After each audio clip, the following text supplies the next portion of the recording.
Wednesday mornings had a habit of being exactly as underwhelming as you'd expect them to be: dry toast, email chains that never died, and the rhythmic hum of the neighbor's lawnmower who apparently found inner peace by scalping his grass 3 times a week.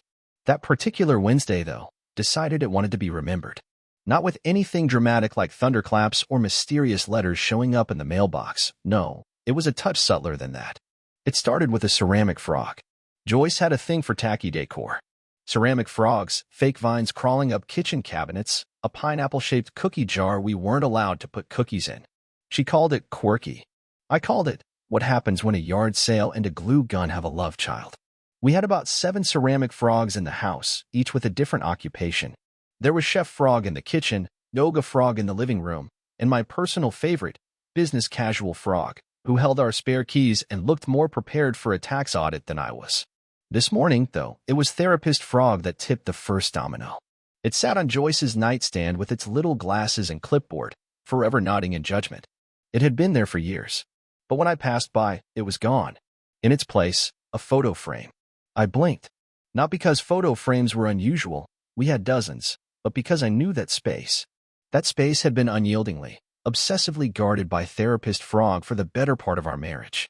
That thing had more seniority in our bedroom than I did. So naturally, I looked. And there it was, a photo of Joyce, smiling the kind of smile that had gotten me to sell my motorcycle 11 years ago, her arms around a man I didn't recognize. Not in a who's that kind of way, but in a this man has never been within 500 miles of any story you've told me kind of way. He looked like he did CrossFit and talked about it at dinner. Joyce wore the same sweater she claimed she had accidentally donated last fall, the one I tried to fish out of the Goodwill bin because I liked how it smelled like her. Now, I've been married to Joyce for 12 years. 12 years of moderately synchronized toothbrush routines, suspiciously matched socks despite the laundry chaos, and arguments over the correct way to load the dishwasher, her way being just to yell, "Fix it," and walk away. And in all that time, she had never once replaced a frog. That alone was grounds for a congressional hearing. I didn't ask her about it right away. No, I'm not that type of guy. I believe in gathering data first, like a very sad, very underpaid detective whose only case is his own marriage. The next clue came 2 days later. Joyce had picked up a new hobby, jigsaw puzzles. Except she called them spatial therapy. The first puzzle? A 2,000-piece nighttime skyline. I asked if she was preparing for life as a professional librarian. She told me to let the process work. I let it. Then came the puzzle mat. And then a special puzzle light. And finally, get this, an ergonomic puzzle chair. That's when I knew something was off. Joyce didn't believe in ergonomic anything. This woman once called lumbar support a conspiracy by big chair. But I said nothing. I waited. I watched. And one morning, I got my reward. Saturday. Laundry day. Not the exciting kind with surprise money in the pocket. No, this was the Adam, you shrunk my favorite cardigan again kind. Joyce had left her phone on top of the dryer. I didn't snoop. I didn't have to. The phone lit up, and there it was, a message preview that simply read, "Still thinking about that last piece we did together." Now, look, I'm not Sherlock Holmes, but I know flirtation when I see it. I may not be as ripped as Mr. Skyline puzzle piece, but I can connect 2 dots if they're sitting 3 inches apart and one of them is winking. Still, I did nothing. Why? Because I had a plan. See, when you find out your wife is sharing puzzle metaphors with someone whose abs probably spell regret in Braille, you don't just charge in, arms flailing and dignity leaking out your ears. No, you bide your time. You let her build her little kingdom of lies, complete with ergonomic furniture, and then you casually pull the foundation out from under it. I waited until Sunday brunch. Joyce loves brunch. Says it makes her feel like we're in a Nancy Meyers movie. We sat at our usual spot in the sunroom, the one with the slightly cracked window that makes everything smell like wet cement. Joyce had her tablet, scrolling through recipes she'd never cook. I had the crossword. "You know," I said, not looking up. "I saw that you replaced Therapist Frog." She froze. A small thing. Barely noticeable. But after 12 years, you learn to spot the micro-freezes. "Oh," she said too brightly. "Yeah, I just wanted to change." I nodded, circling a 7-letter word for betrayal. It was deceit. Felt poetic. "And the photo?" I asked casually.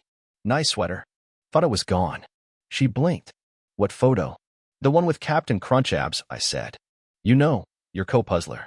Silence. And then, get this, she smiled. Not sheepishly, not apologetically. Just smiled. Like we were playing poker and I'd finally called her bluff. Okay, she said, setting down her tablet. You caught me. That's all she said. No dramatic confession. No sob story about how I didn't see her anymore. Just a calm, almost smug, you caught me. So I smiled back. Well, I said, sipping my lukewarm coffee, I hope you two finish that skyline. I'd hate for you to leave a corner undone after ruining a perfectly good marriage. She blinked. Wait, what? I stood up, wiped my hands on the dish towel like a man who just finished a dirty job, and walked out of the room. Not the house. Just the room. Because when a ceramic frog gives you more honesty than your spouse, you stop looking for answers.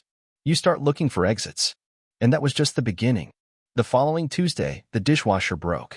It wasn't the kind of break where it makes a dramatic sound and floods the kitchen, just the boring kind where it stops doing what it was designed for and starts humming like it's trying to remember the lyrics to a song it used to know.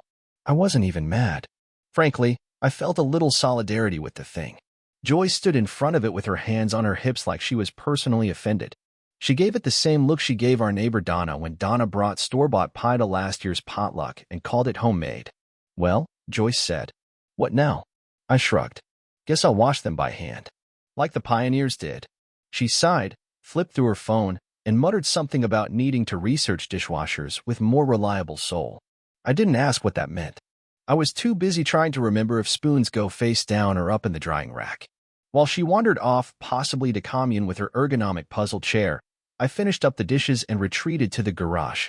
Not because I needed anything in the garage, but because it had something my marriage currently lacked. Silence. I had a small workbench in the corner. Nothing fancy. Just a spot where I occasionally fixed things that didn't need fixing so I could feel mildly useful.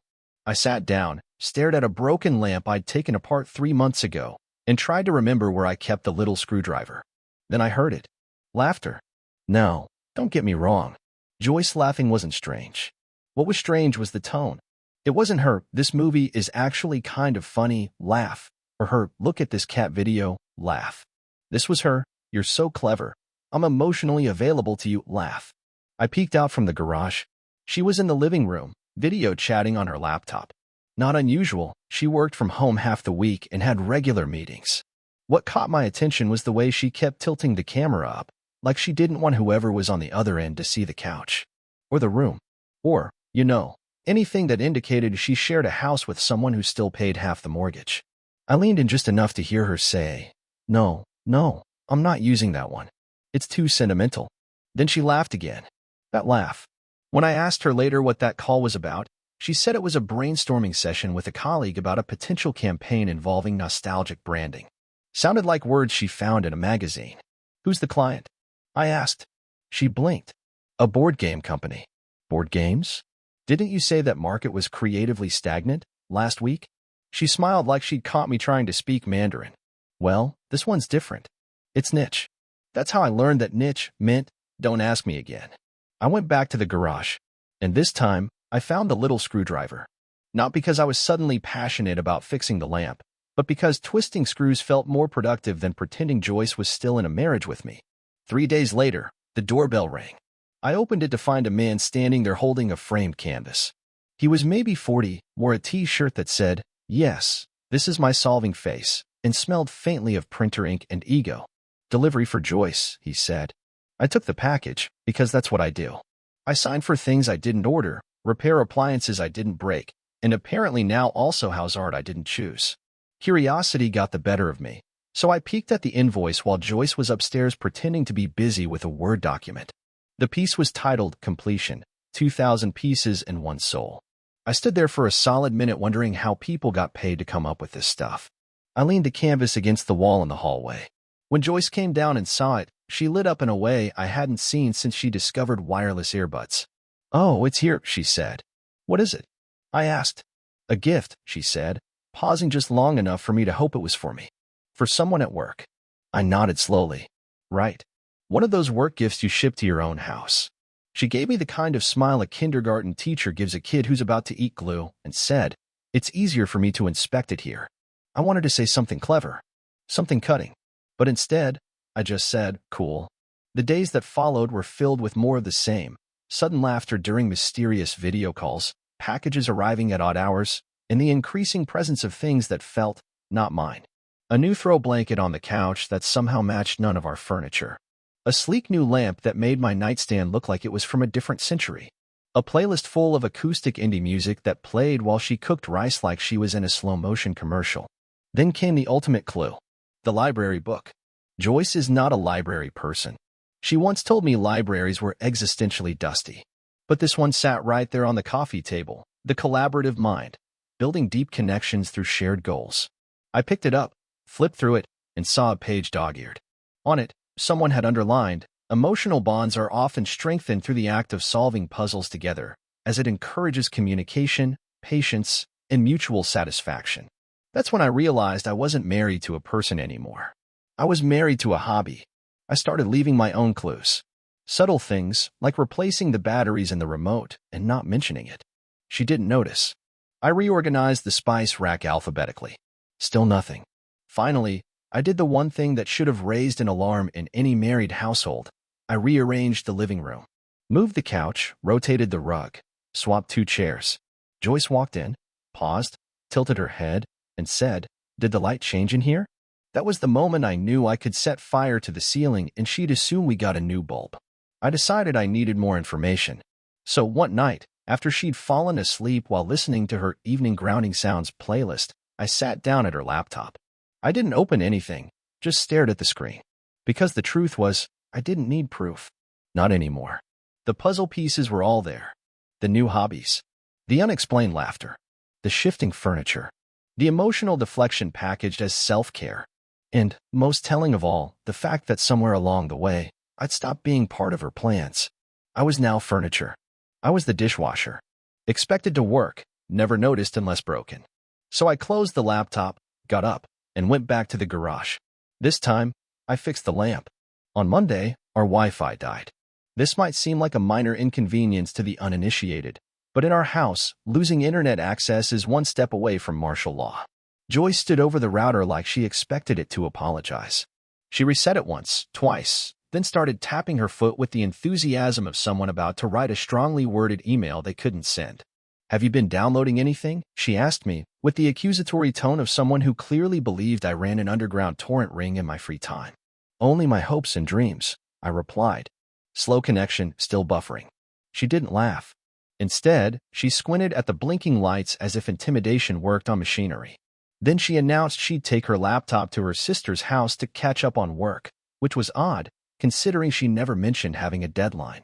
Even more odd, her sister lives 40 minutes away and once spent an entire Thanksgiving arguing that pickles are a root vegetable.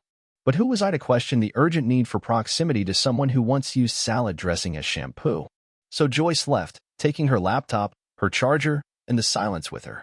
I stayed behind with a half-working router and a growing curiosity that had started to feel like a second job. I didn't immediately go digging.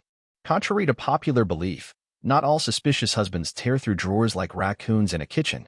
No, I had a different idea. One rooted in pure, mid-range suburban logic. I went to the office. Now, when I say office, I don't mean a home office. I mean the office.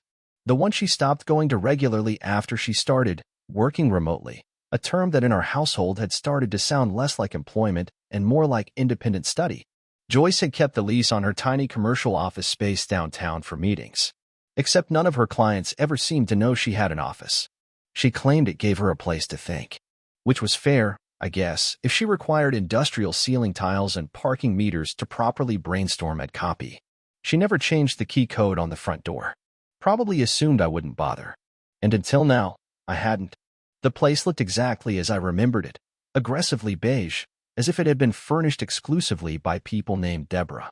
There was a plant in the corner that had died sometime during the Obama administration, a coffee machine that I was fairly sure dispensed more lies than caffeine, and a cheap framed quote on the wall that read, "Create, communicate, connect." I had always assumed that was about her job. Now it read like a list of steps someone might follow while starting a double life.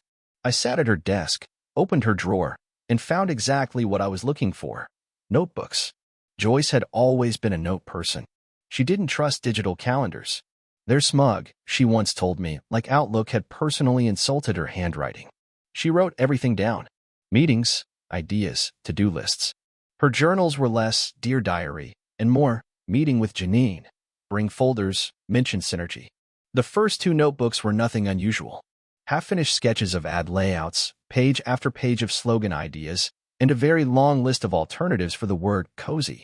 But the third notebook was different. This one had no label, just a single sticker on the front that said, Archive. Very dramatic. I opened it. The entries weren't dated. Just scattered thoughts. Half sentences. Names. Words underlined multiple times. At first it read like a chaotic brainstorming session, until I noticed the repetition. One name, specifically. Lyle. Now, I don't know a Lyle. We don't have any Lyles in the family. Joyce doesn't have a cousin Lyle. None of our neighbors are named Lyle. In fact, the last time I heard the name Lyle, it was in reference to a dentist who moonlighted as a jazz saxophonist in a movie we turned off halfway through. But Lyle was in this notebook. Repeatedly. Lyle understands. Meeting Lyle 3 p.m. Bring printout. Lyle says we need to be honest with ourselves. Lyle likes the fig color best. Who in their right mind likes the fig color best? Nobody. That's who. I kept reading. The notes became more personal. Not romantic, not explicitly, but intimate in a way that made my stomach do something it hadn't done since I watched Joyce throw out my signed baseball card because it looked dusty. There was even a list. Titled, Why It Feels Different. I'll save you the full thing, but here were the top contenders. He listens without correcting me. No pressure to be interesting. Shared silence feels like something, not nothing. He laughs with his whole face. I'm not a wife with him. I closed the notebook and sat back in the chair, which squeaked loudly, as if objecting to my emotional journey. There it was. Not an affair. Not in the traditional sense. No lipstick on a shirt. No mysterious receipts. Just something sneaky. A full-blown, DIY, IKEA-assembled emotional connection. With a man named Lyle, who liked fig-colored things and apparently didn't find Joyce's monologues about typography unbearable. I sat there for a few minutes, letting the fluorescent lights hum me into a state of acceptance. I wasn't going to confront her yet. That would have been too generous. No, I had a better idea. When I got home, I waited for Joyce to return. She came back around 7, humming a tune I didn't recognize and carrying a bag from her favorite overpriced stationery store. I didn't say a word about the office. Or Lyle. Instead, I told her we needed to have a conversation soon, and that I'd like her to clear her schedule for Wednesday night. She agreed, probably assuming it was about the dishwasher. But I had plans. I'd gone to the print shop that afternoon, used her old design templates, and made something for her. A brochure. Professionally printed. Trifold. Glossy. On the cover. So you're in a marriage but emotionally committed to a fig-loving ghost man. Inside, bullet points. Quotes from her own notebook. A suggested reading list. A fake testimonial from therapist Frog. I didn't want to make a scene. I just wanted her to know that I knew. Without yelling. Without drama. With layout design and irony. She hadn't seen it yet. But Wednesday was coming. Joyce was on time. That was already suspicious. It was 6:58 p.m. when she walked into the living room, clutching her tablet like it was a shield. I was sitting on the couch with the brochure on the coffee table, next to a coaster she never used and a pin that hadn't worked since 2019 but was somehow still sacred. The TV was off, the lights were on, and the air in the room was doing its best impression of an unpaid intern, awkward and unsure what to do next. She glanced at the brochure, then at me, then at the brochure again. No questions. Just that half blink she did when she was processing something she hadn't anticipated. Like when the credit card machine at the store asks if she wants cash back and it throws off her entire sense of purpose. She picked it up, didn't sit down, just stood there, reading it, like she was browsing in a museum exhibit titled Modern Spousal Disappointment, a study. You designed this? She asked, eventually. No, I outsourced it to a disappointed version of myself from 2 years ago, I replied. He does good work. She nodded once. Fig-loving ghost man? Accurate, according to your archive, I said. Joyce closed the brochure carefully, like it might explode. Then she finally sat across from me, crossing her legs like she was getting comfortable, which was deeply ironic considering she hadn't been comfortable in this marriage since Lyle entered the scene with his empathetic nodding and overpriced shoes. I take it you went to my office, she said. I did. She nodded again, like we were in a business meeting, and I just submitted Q3 numbers that didn't entirely please the board. Well, she said, I guess we're having the talk. Finally, I said, just like we never planned. She exhaled like someone pretending to be patient at a DMV. Adam, before you spiral into a speech. Oh, we're doing the pre-speech warning now? Great. Let me know if you'd like me to format it into sections. Maybe throw in a QR code. Joyce stared at me for a moment. Are you trying to joke your way through this? No, I said. I'm succeeding at it. She didn't smile. She rarely did any more unless her phone was involved or Lyle, presumably, was holding a paint swatch. I didn't intend for anything to happen, she said. Classic opening move. The verbal equivalent of offering a tissue after lighting the fire. I know, I said. Accidentally writing someone's name in a notebook 17 times is a very common form of involuntary hand spasm. She gave me the look. You know the one. The combination of don't start and I still need you to take the trash out later. But she didn't say anything. Just sat there, waiting to see if I'd make it easier. I didn't. So, I said, where do we go from here? Do you need to check in with Lyle's feelings first? Or should I fill out a doodle poll for everyone's availability to emotionally exit this? Joyce leaned forward slightly, her elbows on her knees. Adam, you knew this wasn't working. No, I knew you weren't working, I corrected. You clocked out months ago. I just kept covering your shift. You were distracted, too. I was married. That's what it looks like when someone still shows up even after it gets boring. Joyce looked like she wanted to argue, but couldn't figure out which part was incorrect. That was always the problem. Her sense of fairness only operated when she was the one being inconvenienced. I didn't cheat on you, she said flatly. Thanks for the technical clarification, I replied. Maybe later you can give me a tour of all the emotionally neutral activities you've shared with Mr. Meaningful Silences. You're being unfair. And you're being careful, which is somehow worse. You don't lie. You edit. You redact. You curate truth the way museums do, with velvet ropes and selective lighting. That shut her up. For a while, anyway. Long enough for the silence to become a third party in the room. Eventually, she said, I don't want to be the villain here. Then you should have picked a different genre. Silence again. This time, it settled more comfortably. Like we both realized we'd been trying to out-awkward each other and finally hit equilibrium. Joyce stood up, walked to the bookshelf, picked up one of the books we used to read out loud before sleep became our favorite excuse not to talk. She flipped through it like it held answers, then put it back without comment. I think we should separate, she said finally. Shocking twist, I said. Will there be a sequel? Joyce ignored that. I've looked at apartments. I can stay with my sister for a while. The one who thinks all cheeses come from sheep? She's more emotionally evolved than you think. She got in a fight with a parking meter. Joyce didn't smile, but her mouth twitched, which was the closest she'd come to amusement in months. Can we do this without making it ugly? She asked. Sure, I said. We can file the paperwork under creative differences. She nodded and walked to the hallway. Stopped. Looked back. I did love you, Adam. I nodded. I know. You just ran out. She left. The house felt different, but not emptier. Just unmuted. Like someone had turned the volume back up on my life. I sat back down, picked up the brochure, and flipped it open. Page 2 was titled, Things You Ignored While Falling for a Man Who Compliments Paint Colors. It wasn't for her. It was for me. I never imagined my revenge would involve color-coded folders, a spreadsheet, and an email titled Joint Responsibilities and Reallocation Strategy. But here we were. Joyce moved out on a Thursday. She used a moving service that looked like it came straight from an ad targeting middle-aged divorcees with a moderate interest in yoga and Synod drawer liners. Two guys in crisp polo shirts loaded her labeled boxes into the truck like they were handling artifacts. No goodbyes. No lingering glances. Just one awkward fist bump between her and the taller mover, which seemed unnecessary, but I chose to let it slide. Joyce was the kind of person who thought casual gestures earned her points for being real. She didn't take everything, of course. She left behind exactly 4 houseplants, 3 throw pillows, and one blurry photo of us at a wedding in 2015 where I'm blinking and she looks mildly inconvenienced. It's what you'd expect someone to leave if they were staging the crime scene of a personality. Her absence was loud in a quiet way. The bathroom counter had less clutter. The laundry basket wasn't constantly full of clothes she swore she never wore. And the thermostat stopped changing itself at 2 a.m. like it was haunted by someone who preferred ambient glacier temperatures. But I wasn't going to let it go that easily. I wasn't mad in the traditional sense. I wasn't heartbroken either, not in the way you're supposed to be when your spouse leaves you for an emotional connection with someone who wears matching socks on purpose. What I was, and I say this with complete sincerity, was organized. I'd spent the week compiling a list. Not of grievances. Not of insults. Of receipts. Literal receipts. Transactions. Contributions.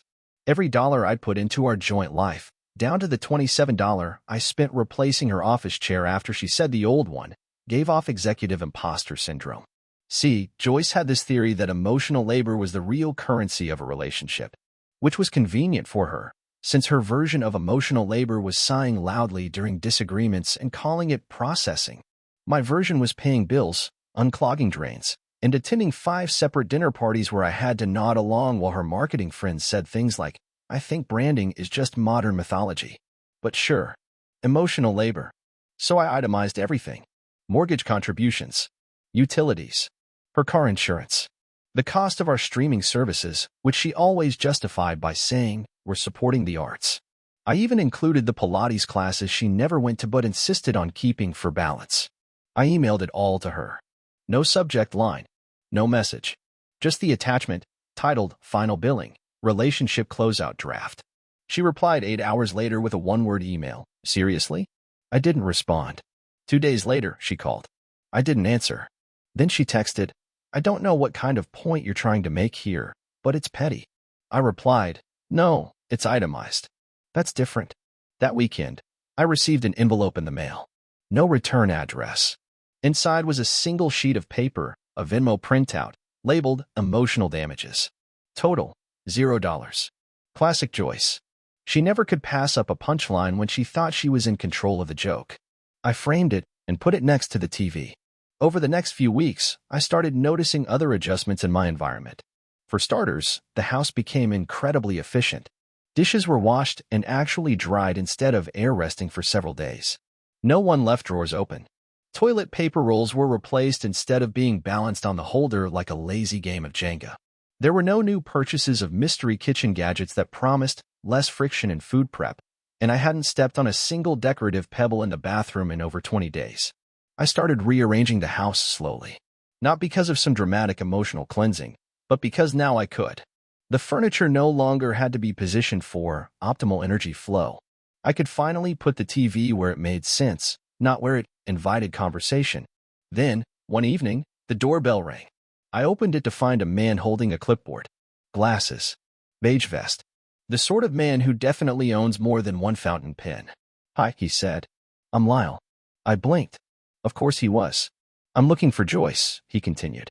"She asked me to drop off some of her files." "She doesn't live here anymore," I said. "Oh," he said. "She didn't mention that." I stepped aside. "Want to come in? I'll get you a box."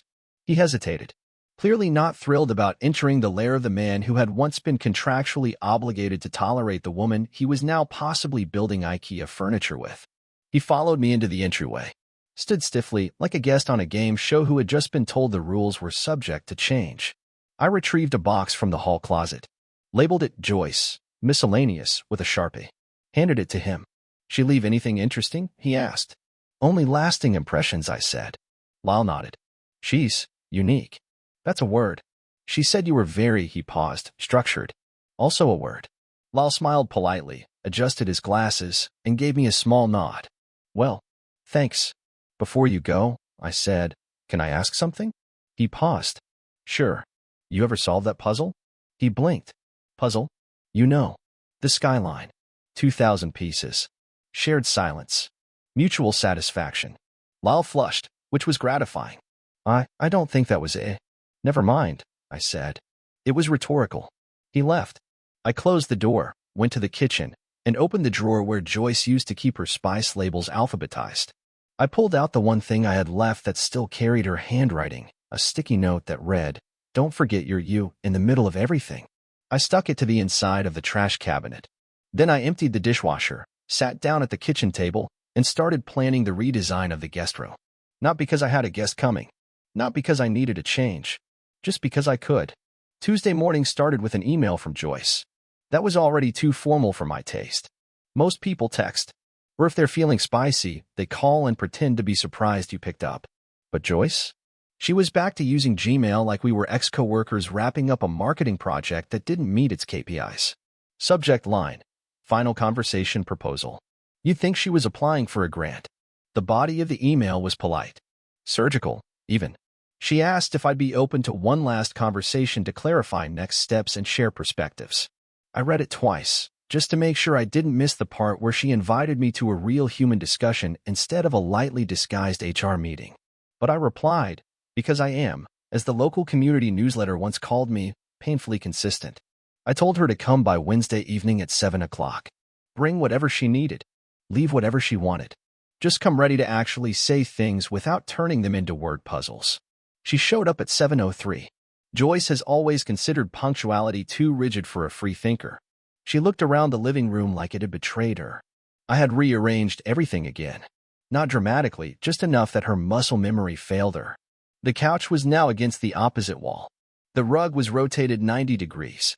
And the bookshelf, her prized bookshelf, was alphabetized by title instead of author. You've really gone all out, she said, scanning the room like it had sinned. Well, I said, it was either this or take up bird watching. Joyce sat down, crossed her legs, and rested her hands in her lap like a diplomat about to negotiate peace terms.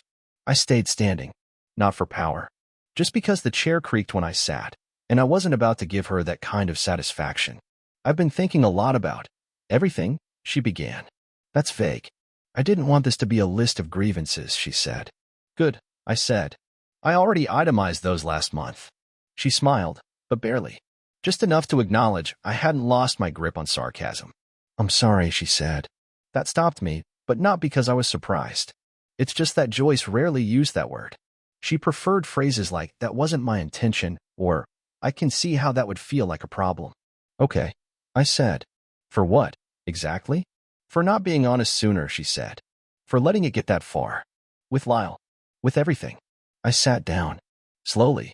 The creak was louder than I remembered. So, Lyle was. What? I asked. A spontaneous experiment in emotional availability? She looked down at her hands. Lyle was easy. That's all. He didn't know me. He liked everything I said because he hadn't heard it 15 times. He thought I was fascinating. You could have bought a mirror, I said. She nodded, still not smiling. It wasn't just him. I got used to being admired.